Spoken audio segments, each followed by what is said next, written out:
ஜெமிமா யாருமா நீ ஒத்தால நின்று ஆஸ்திரேலியா ஓட விட்டுருக்குற? அது அவ்வளோ ஈஸி கிடையாது. ஆஸ்திரேலியா மென்ஸ் டீம் கூட வின் பண்ணிடலாம், ஆனால் இந்த விமென்ஸ் டீமை வின் பண்ணுறது அவ்வளோ ஈஸி கிடையாது. அது இல்லாமல் அவனுக்கு 7 டைம்ஸ் சாம்பியன்ஸ். அவங்கள சேசிங்கில் அடித்து ஓட விட்டுருக்கோம்ல, அதெல்லாம் ஒரு வேறு லெவல் சம்பவம். டாஸை வின் பண்ண ஆஸ்திரேலியா பேட்டிங் சூஸ் பண்ணாங்க. அவங்க எக்ஸ்பெக்ட் பண்ண மாதிரியே பார்த்தீங்கன்னா ரன்னு நல்லா விளாண்டாங்க.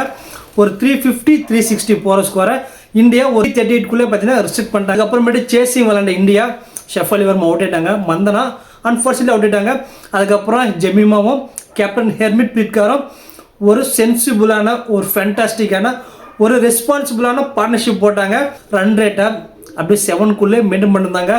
அப்பப்போ பவுண்டரி 6 அடித்து தெறிக்க விட்டாங்க.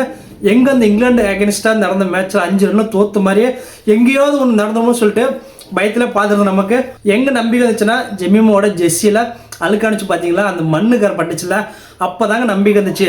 இதுக்கு முன்னாடி யுவராஜ் சிங், கௌதம் கம்பீர், நம்ம விராட் கோலி அவங்களோட ஜெர்சியெல்லாம் பார்த்தீங்கன்னா எப்போல்லாம் வந்து மண்ணு போடுறதோ கரையாகுதோ அந்த மேட்ச்சில் இந்தியா ஒரு ஹிஸ்டாரிக் வின் பண்ணுறாங்க.